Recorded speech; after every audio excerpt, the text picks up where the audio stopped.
नमस्कार दोस्तों, यह कहानी बरसों पुरानी है जो पहाड़ी इलाके से संबंध रखती है। यह खूबसूरत जगह जहाँ से कश्मीर की ऊंची ऊंची पहाड़ियाँ नज़र आती है। पहाड़ों के बीच एक छोटा सा गांव था जिसका नाम था देवगढ़। पहाड़ी इलाकों में घर पास नहीं होते। गांव में घर एक दूसरे से काफ़ी फासले पर होते हैं। मुश्किल से इस गांव की आबादी 40 से 50 घर के आसपास ही हुआ करती है। इस गांव में एक दर्जी रहता था। दर्जी का नाम श्याम था। वह बड़ा ही शरीफ और नेक आदमी था और भगवान पर भरोसा रखने वाला था। उसकी इसी बात के कारण लोग उसे बड़ा आदर और सम्मान देते थे। भगवान की कृपा से उसके 4 बच्चे थे और उसकी बीवी भी बड़ी ही समझदार और सलीकेदार औरत थी। दर्जी की अभी जवानी भी पूरी तरह नहीं गुजरी थी कि उसको एक गहरा झटका लगा। उसका साथी, उसका हमसफ़र उसका साथ छोड़कर चला गया। सर्दियों के दिन थे। बेचारी को निमोनिया ने घेर लिया। गांव के वैद्य को दिखाया मगर कोई फ़ायदा नहीं हुआ। अस्पताल ले जाने से पहले ही उसकी मृत्यु हो गई। दर्जी की तो दुनिया ही बदल गई। बच्चे तो छोटे ही थे, 2 बेटे और 2 बेटियां। बड़ी बेटी 12 साल की थी। दर्जी घर के काम भी करता और बाहर भी कमाने जाता। गांव के लोगों ने उसे सलाह भी दी कि वह दूसरी शादी कर ले, मगर दर्जी ने मना कर दिया। इतनी मेहनत करने के बाद बस उसे 2 वक्त की रोटी ही नसीब होती थी। गांव वालों ने तो मदद की, मगर खुद की मेहनत किए बिना कुछ हासिल हो भी तो नहीं सकता। उसने सोचा, इस गांव में तो थोड़े ही घर हैं, हर रोज़ कोई कपड़े बनवाने भी नहीं आता, इसीलिए क्यों न दूसरे गांव में किस्मत आजमाई जाए। लेकिन दूसरा गांव पहाड़ी के नीचे था और 5 मील दूर था। उस समय दूसरे गांव जाने के लिए बैलगाड़ियों का इस्तेमाल होता था, मगर उस समय उसके गांव में किसी के पास बैलगाड़ी भी नहीं थी। वैसे भी पहाड़ी इलाका था। दर्जी सुबह उठकर अपने सारे घर के काम निपटाता, खाना बनाकर बच्चों को खिलाता और खुद भी खाता, और बच्चों को भगवान के भरोसे छोड़कर घर में बंद रहने की हिदायत देकर आसपास के 2-4 घरों में भी कह देता कि बच्चों का थोड़ा ध्यान रखें। अपने सामान का थैला लेकर जंगल के बीच से होकर दूसरे गांव की ओर चल पड़ता। पहाड़ियों से नीचे उतरने के बाद उसे एक छोटी नदी को भी पार करना पड़ता था और फिर 2 मील जंगल का रास्ता तय करने के बाद ही दूसरे गांव पहुंचता था। दूसरे गांव में जाकर काम करने से उसकी माली हालत में काफ़ी सुधार आ गया। बस परेशानी थी आना और जाना, लेकिन वह अब इसका आदी हो चुका था। दूसरे गांव में काम करते दर्जी को 5 महीने गुजर चुके थे। एक दिन जब वह अपने गांव वापस आ रहा था, नदी पार करने के बाद दर्जी ने अपने गांव की राह पकड़ी तो उसकी नज़र एक पेड़ पर पड़ी, जिसे देखकर वह हैरान रह गया। पेड़ की डाल पर बैठी एक खूबसूरत नौजवान औरत बड़े प्यार से उसे देख रही थी। दर्जी डर गया। जल्दी जल्दी आगे बढ़ने लगा तो पीछे से बड़ी संजीदगी भरी आवाज़ आई, रुक जाओ ना श्याम। दर्जी ना चाहते हुए भी रुक गया। औरत फुर्ती से नीचे कूदकर उतरी और दर्जी के पास पहुंची। दर्जी बोला, कौन हो तुम और क्या चाहती हो? औरत बोली, मेरा नाम शिवा है, मैं हारनगर में रहती हूँ। दर्जी अपने दिमाग पर जोर देकर सोचने लगा कि इस नाम का गांव तो आसपास है ही नहीं। यहाँ के आसपास के गांवों को मैं भली भांति से जानता हूँ। औरत मुस्कुराकर बोली, मैं तुम्हें हर रोज़ देखती हूँ।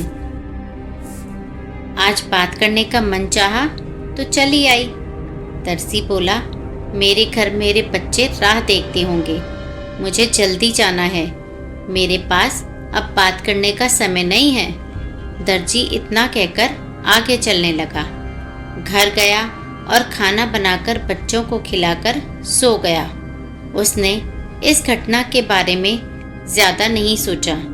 अगले 2-3 दिन तक दर्जी को वह औरत नहीं मिली। कुछ दिन से वह वहाँ से जल्दी गुजरने लगा था। दर्जी अब अपने साथ एक छोटी सी लालटेन रखने लगा। 5 दिन बीत जाने के बाद वह औरत उस दर्जी को वापस से मिली। आज औरत लालटेन की रोशनी में डरावनी सी दिख रही थी। एक लम्हे को तो दर्जी डर गया और बोला, मेरा रास्ता छोड़ो, क्या बात करनी है तुम्हें? इस समय घर से निकल आती हो, क्या तुम्हारे घर वाले रोकते टोकते नहीं हैं? औरत बोली, मुझे कौन रोक सकता है? दर्जी ने कहा, तो फिर तुम्हारे घर वाले लापरवाह हैं। औरत बोली, शाम, मुझे कोई नहीं रोक सकता। मैं तुम्हें बहुत पसंद करती हूँ। मैं तुम्हें पिछले कुछ महीनों से यहाँ गुजरते देख रही हूँ। जब मैंने तुम्हें पहली बार यहाँ से गुजरते देखा था तो मुझे तुमसे प्यार हो गया था। दर्जी ने कहा, मेरे 4 बच्चे हैं, मेरे पास इन बातों के लिए बिल्कुल समय नहीं है।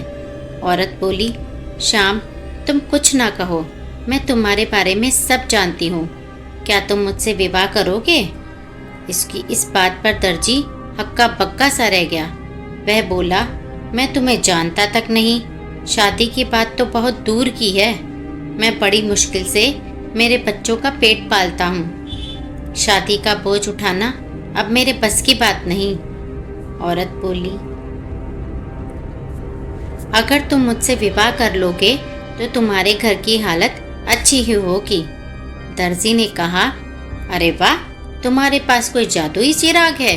औरत बोली, शाम, तुम अच्छे से सोच लेना, मैं तुम्हें रोज़ यही मिलती रहूँगी। और वह पेड़ों के बीच में गायब हो गई। दर्जी भी बड़बड़ाते हुए वहाँ से आगे बढ़ा और बोला, पगला गई है। अगले रोज़ वह औरत उसे वापस मिली और बोलने लगी कि तुमने क्या सोचा शाम? दर्जी बोला, तुमको मुझ में क्या नज़र आया? तुम्हें पता है मेरे 4 बच्चे हैं, तुम्हारे घर वाले राज़ी भी नहीं होंगे। औरत बोली, तुम सब छोड़ो, यह बताओ कि शादी करोगे या नहीं? दर्जी ने जवाब दिया, नहीं। औरत ने कहा, सोच लो शाम, तुम्हारे पास अभी समय है। इतना कहकर वह फिर से वापस चली गई। अगले दिन दर्जी का काम में बिल्कुल मन नहीं लगा। वह जिस गांव में काम करने जाता उस गांव में एक सबसे ज़्यादा उम्र का आदमी था। दर्जी उसके पास गया और खुद के साथ हो रही सारी घटना कह सुनाई। बुजुर्ग ने कहा, हारनगर नाम का गांव आज तक नहीं सुना। बुजुर्ग ने कहा, शाम, तुम जल्दी जाओ।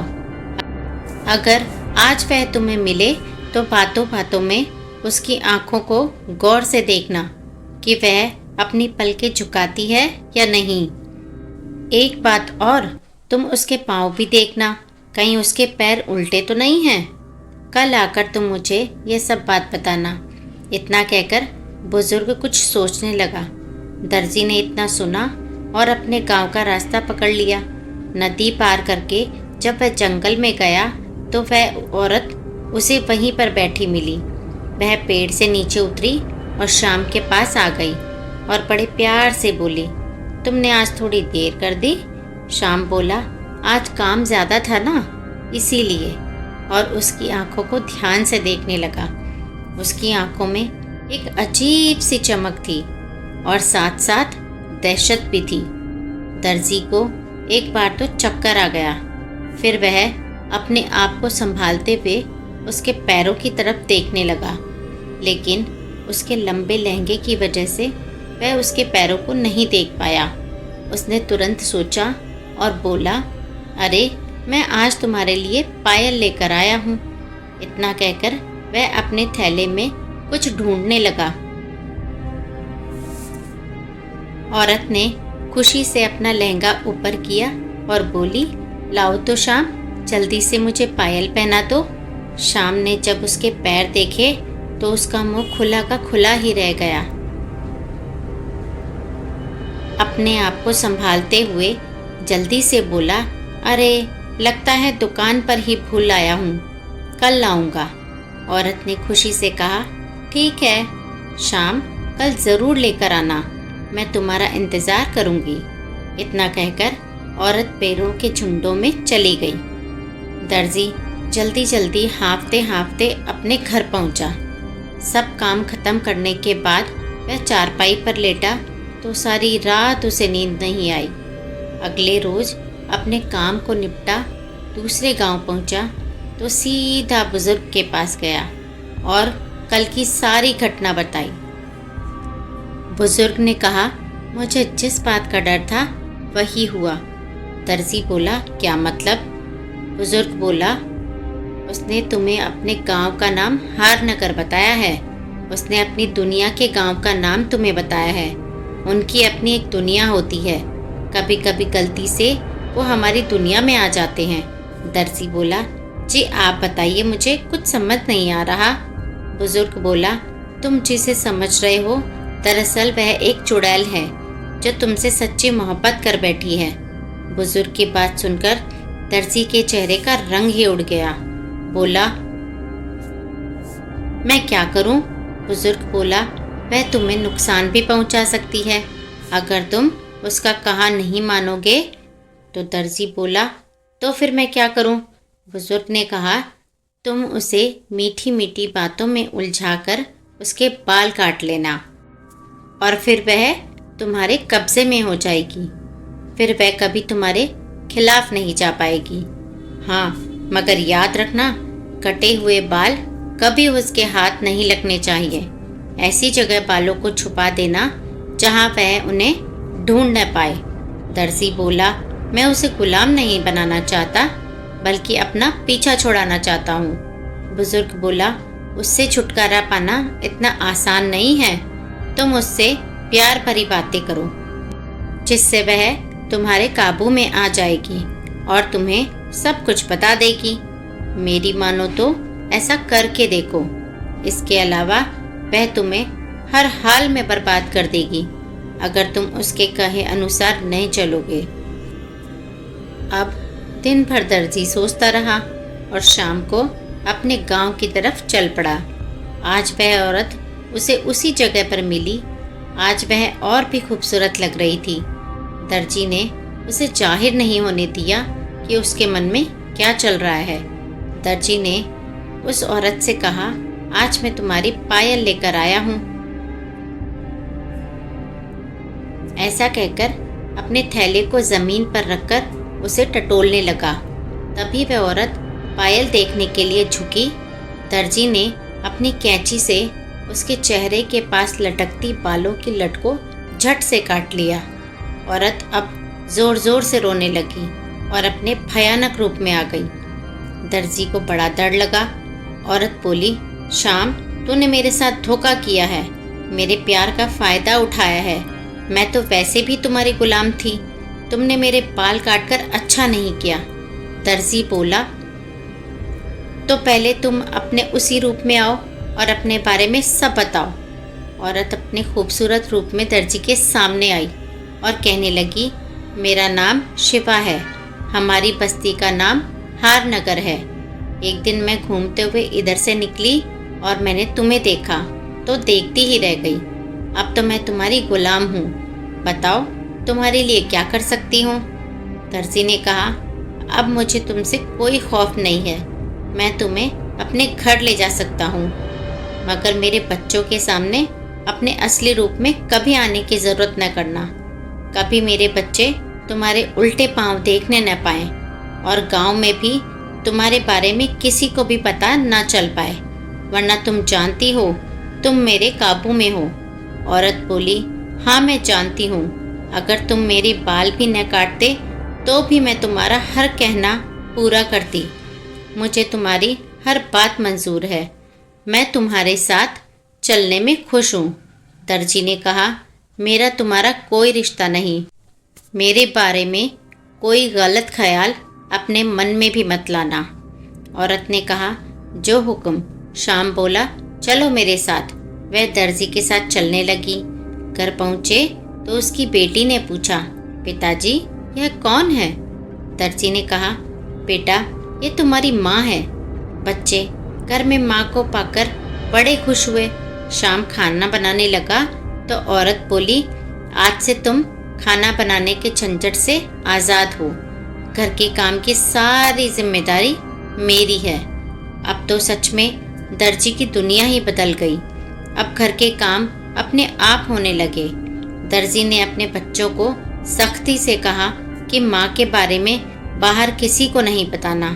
बच्चे अब घर से बाहर खेलते तो लोग देखकर ये अचंभे में पड़ जाते। अब बच्चे नहाए धोए साफ सुथरे कपड़े पहने हुए रहने लगे हैं। घर भी हमेशा साफ सुथरा रहने लगा है। असल में वह दूसरों को दिखाई नहीं देती थी। कभी कभी औरत को दर्जी द्वारा काटे गए बालों का बड़ा ही अफसोस होता। वह अपनों से मिल नहीं सकती थी, अपनी दुनिया में नहीं जा सकती थी। दर्जी ने उसके कटे हुए बालों को एक हंडिया में डालकर घर के एक कोने में मिट्टी के नीचे दबा दिया था। समय बीतता गया, बच्चे बड़े होने लगे तो लोगों ने बच्चों से पूछना शुरू किया कि तुम्हें तैयार कौन करता है और घर का काम कौन करता है। बच्चों ने कह दिया कि हमारी माँ हमें तैयार करती है। लोगों को बड़ा अचंभा हुआ, यह कैसे हो सकता है? इनकी माँ तो मर चुकी है। फिर एक दिन शाम को पड़ोस की एक औरत दर्जी के घर में ताक झाँक करने लगी। बस उसी दिन उस औरत से भूल हो गई। वह उस पड़ोसन को सब्जी काटते नजर आ गई। पड़ोसन तो वहीं बेहोश हो गई। होश आया तो घर जाकर अपने पति को सारी बात बताई। उसका पति बोला, अब यह बात अपने मुंह पर मत लाना। अगर यह बात झूठी निकली तो कोई गांव में हमारी बात पर यकीन नहीं करेगा। पड़ोसन बोली, मैं भगवान की कसम खाकर कहती हूँ, मैं झूठ नहीं बोल रही हूँ। कई दिनों तक पड़ोसन और उसका पति दर्जी के घर में ताक झाँक करते रहे। एक दिन उस पड़ोसन के पति ने उस औरत को देख लिया। अब यह बात पूरे गांव में फैल गई। सब लोग दर्जी के घर को चुड़ैल का घर कहने लगे। दर्जी का घर चुड़ैल के घर के नाम से मशहूर हो गया। उड़ते उड़ते यह बात दर्जी के कानों में भी पहुंची। वह घर पहुंचा और उसने औरत से कहा कि लोग हमारे बारे में तरह तरह की बातें कर रहे हैं। मैंने तुम्हें कहा था कि किसी के सामने अपने आप को जाहिर मत होने देना। औरत बोली, मैंने यह जानबूझकर नहीं किया। मैंने कई साल तुम्हारे यहाँ तुम्हारे घर और बच्चों की देखभाल की है। अब तुम मुझे आज़ाद कर दो। मगर दर्जी अब उसका आदी हो चुका था। हर काम तैयार मिले तो कौन पागल होगा जो उसे आज़ाद करे। दर्जी ने इनकार कर दिया। कुछ दिनों बाद दर्जी का सबसे छोटा लड़का उसी दीवार के पास मिट्टी में खेल रहा था जहाँ दर्जी ने उस औरत के बाल हंडिया में डालकर छुपाए थे। मिट्टी खोदते खोदते बड़ी देर हो गई तो औरत उस लड़के के पास उसे कुछ खाने को देने के लिए आई। तभी औरत की नज़र उस हंडिया पर पड़ी। लड़का भी बोला, देखो माँ, हंडिया में क्या है? मैं कब से इसे बाहर निकालने की कोशिश कर रहा हूँ। औरत ने हंडिया को बाहर निकाला तो अपने कटे हुए बाल उसमें देखे तो उसने उन्हें चूल्हे में डालकर जला दिया। अब औरत दर्जी की कैद से आज़ाद हो गई। दर्जी शाम को घर आया तो औरत बोली, मुझे जाना है, मुझे अपनों की याद आ रही है और तुम्हारे बच्चे भी अब बड़े हो गए हैं। यदि मैं तुम्हारी गुलाम रही और इसी दौरान अगर तुम इस दुनिया से चल बसे तो यहीं घर में कैद होकर रह जाऊंगी। दर्जी बोला, हरगिज़ नहीं। औरत बोली, मैं तो तुम्हारा मन ले रही थी। मैं तो आज़ाद हूँ, तुम मेरे बालों की हिफाजत ना कर सके। मैं जाने से पहले तुम्हारे लिए उस हंडिया में कुछ छोड़ कर जा रही हूँ, क्योंकि मैं तुमसे सच्चा प्यार करती हूँ। मैं तुम्हें इतना कुछ दे जाऊँगी कि तुम्हारी अगली ज़िंदगी आराम से कटेगी। इतना कहकर औरत गायब हो गई। दर्जी उसे आवाज़ देने लगा और सिर पीट पीट कर रोने लगा। उसने हंडिया में देखा तो बहुत सारे सोने के सिक्के मिले। लाख कोशिश करने के बावजूद भी वह इस कलंक को नहीं धो सका। लोग उसके घर को चुड़ैल का घर ही कहने लगे। अंत में दर्जी ने शहर में दूसरा घर ले लिया और बच्चों के साथ वही रहने लगा। मेरे चैनल को लाइक करें, कमेंट करें, शेयर करें और सब्सक्राइब ज़रूर से करें। इसी के साथ मेरा प्यार भरा नमस्कार। जय श्री राधे कृष्णा।